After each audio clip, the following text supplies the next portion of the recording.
Hi guys, I'm Anna. And so here we are live on stream together with the chat. We're recording the new video about Diablo 4. And in this video, guys, I will be talking about tips, tricks for beginners in this game. How to make your experience, your first time in the game, beautiful, easy, and really cool. So let's go. Chat is helping.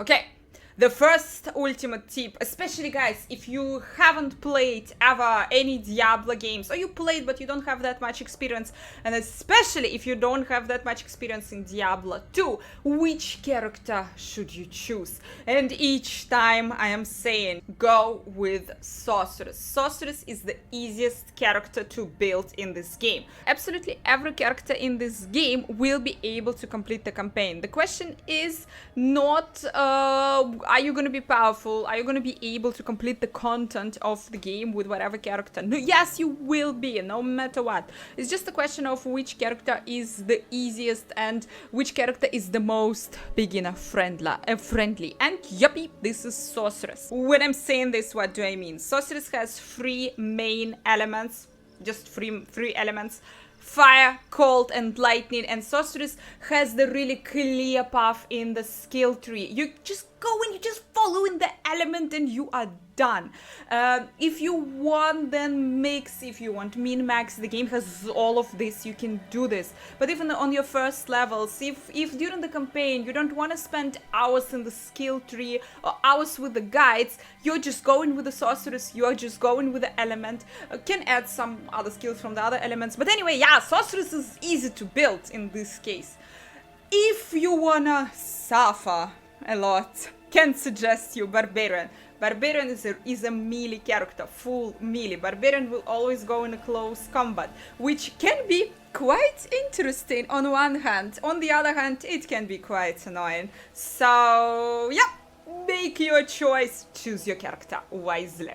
The second ultimate tip, the second ultimate question is when you're starting the game, you see the items that are dropping on the floor. Why the hell? What is dropping? What should I pick up? What should I use? Should I use it? Guys, when you're just starting the game in the first levels, like the first 10 levels, pick up everything. Pick up everything that you see. White, blue, rare items, just pick up everything. What to equip? First 10 levels, just equip the items that has a yellow, that has green arrows. It will be more than enough. After level 10, yeah, you already need to check what is there.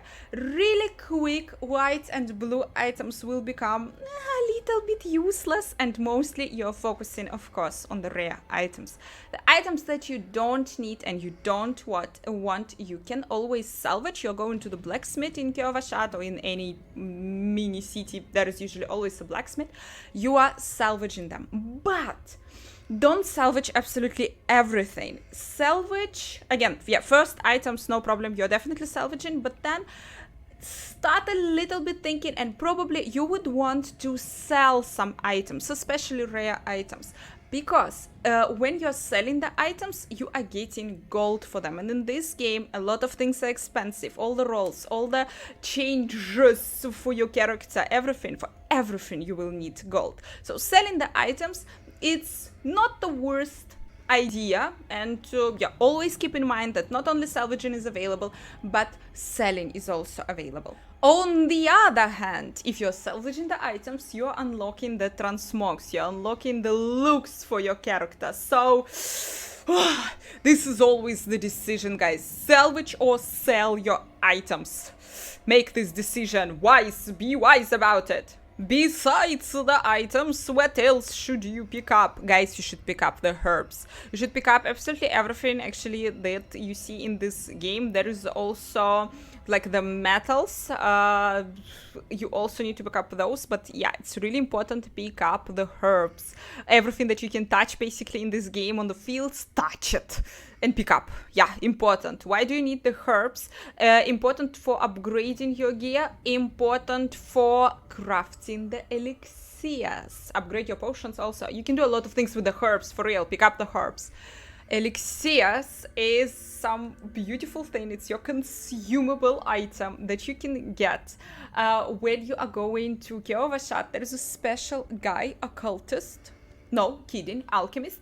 And you're going there, and first of all, you can upgrade there your potions, but also you can buy their elixirs. First really important thing about elixirs, they are increasing the experience that you are gaining. They will last 30 minutes. The duration of the one elixir will last 30 minutes, and you will be constantly getting the XP buff from the elixir, no matter which elixir. But besides that, elixirs also have absolutely amazing buffs from armor resistances, overpowered. There are insane amount of buffs that elixirs can give you for every character. There is always something cool, so don't forget about the elixirs. And do not forget about the elixirs. Guys, there's a little trick. Actually, you can bind the elixir to your action wheel. In this game, there is an action wheel. And then on the button on the action wheel, you can bind your hotkeys. So, beautiful. You can immediately use your elixirs. Do it. This is gonna save you time. And it will bring you a lot of XP. Okay, guys, the next super duper tip how to progress in this game and how to move faster. Which quest should you complete? I would highly recommend you complete the story. Don't skip the story quest. First of all, because the story is beautiful. Okay, I'm kidding. No, the story is actually beautiful, but this is not even the important part. The story is giving you XP, giving you good XP, but also progressing in the story will unlock new abilities, new quests for you. For example, the beautiful horse is available for you after you are reaching some part in the story and you are completing the story quest. So definitely don't skip the story quests. And one of the quests that you also shouldn't skip on whatever character you are playing, after level 15, there will be the option for your character, there will be the special white quest for your character. Complete the character specialization. For every character, this quest is unique. They're really different for every character, but they are there. Don't skip it. Do it as soon as you see it in your quest log. Press M and then press J to see the quests, and you will be able to unlock additional powers for your characters. You will be way stronger, way cooler if you will complete the quest character specialization quest. Here we go. The next little trick for you guys. Actually, Sanctuary is big. It's a gigantic map. It's open map. It's a lot of things is happening there, a lot of ways where you can go. And to make your navigation easier in this gigantic world, there is actually a feature to use a navigation pin. If you will use the right click on your mouse somewhere, opening the map, using the right click, putting a pin somewhere on the map, it will show you the way. Your character not gonna run to the place automatically, but you can see on the minimap the way that you need to follow to reach it. It's actually making your life way easier and helping you to reach the place faster and just making it more convenient, so to say. This thing is not working in the dungeons. So in the dungeons, nothing will be navigating you. And with the dungeons, there is other little trick or important information that you need to know. Guys, in the dungeons, you not necessarily need to kill all the monsters. You can just skip them, just run through them. But if you will die in the dungeon, I'm assuming you're playing softcore, if you will die in the dungeon, you will respawn far away from the place where you died. So you will have to, again, either run through those monsters or have to kill them again. But if you're actually killing all the monsters around you on the way in the dungeon, you will respawn closer to your actual, like, the place of your death. So be aware of this, and if you always also need to decide to kill all the monsters or to skip monsters in the dungeon. when you're in the dungeon and you have too many items in your inventory, for example, inventory is small in this game, you can always leave the dungeon using the button, the town portal, the T button. You can just go to town, salvage your items that you already have, I don't know, change your gear, do something, and then you can use the same portal and you can go back to the dungeon, to the very place where you left, and you can continue your dungeon. Nothing will happen, the dungeon will not restart, so don't worry. And also, when you're completing the dungeon, there are two ways how to leave it. Either you're pressing the T button, it's a town portal, and you will be teleported most likely to Kiavasha.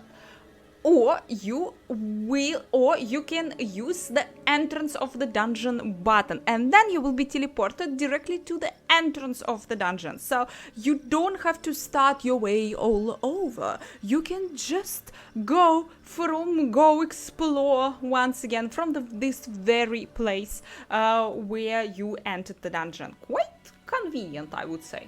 The next tip. In this game, guys, in Diablo 4, you're gonna be getting quite soon, and on the early levels in the game, you will be getting rare items, a lot of yellow items.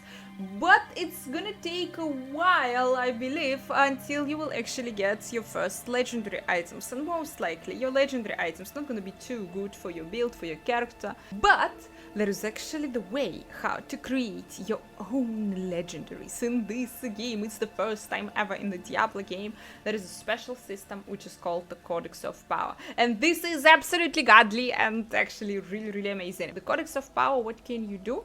Okay, you explored the map a bit, you reached, I don't know, on your character something like level 20.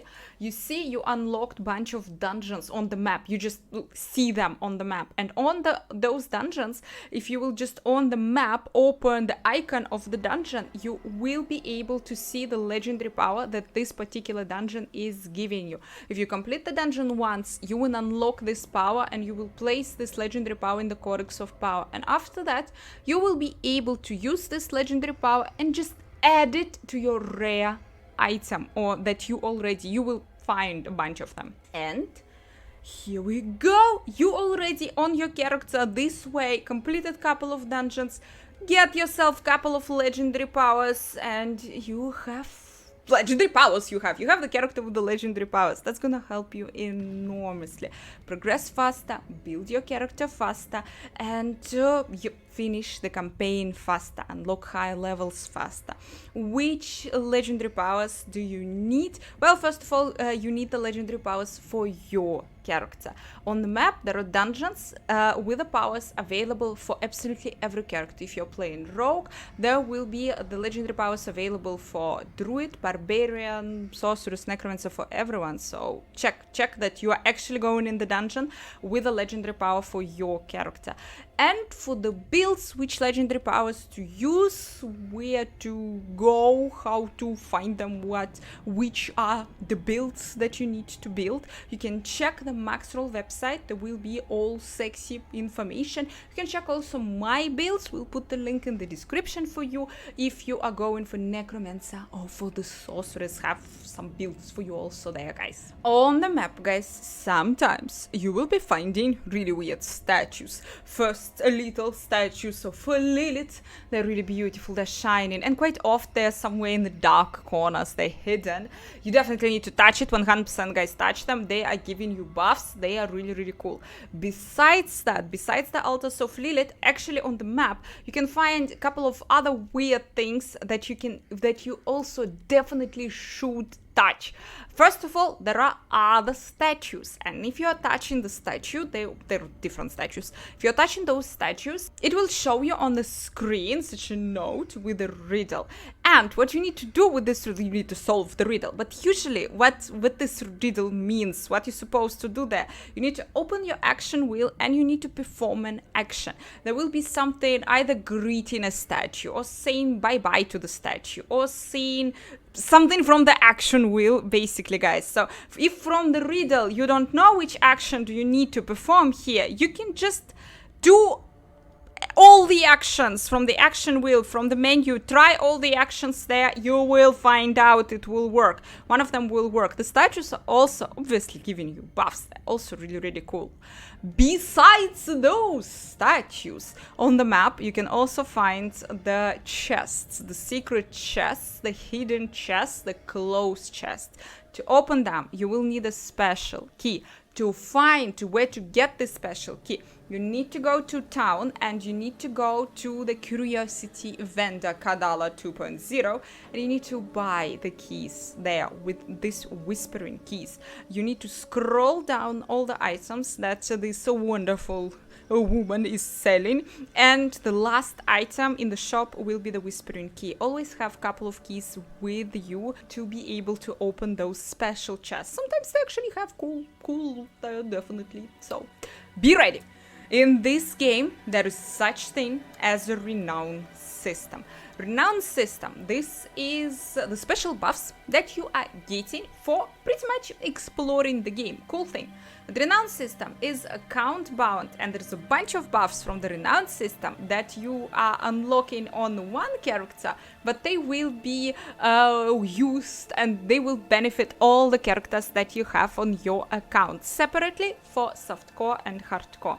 What does this mean? This means that completing the quests in your Renown system are actually worth it and quite nice. It will really help you to level the second character when you will enjoy the game with your, let's say, sorceress. Then you decided to level the other character. It will help you enormously. Plus, the buffs from the Renown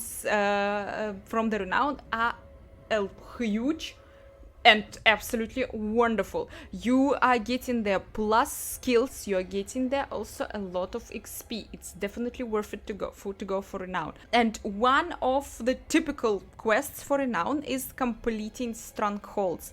Guys, if you see on the map special stronghold symbol, go there. First of all, it's a difficult quest. Usually quests in strongholds are always they have a set level, and if your character already reached this set level, then the monsters there will be just a couple of levels higher.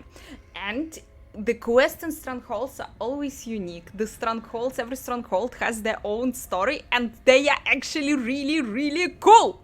So guys, definitely go there, it's worth it. Besides just a cool story, yeah, you are always also getting special rewards from the Renown system for strongholds. Guys, and a note. Interesting note. You don't have to play in a party in this game. There is absolutely no content that is locked behind the party. There is no quest where you need someone else. You can just be a solo warrior and destroy, slay absolutely everyone.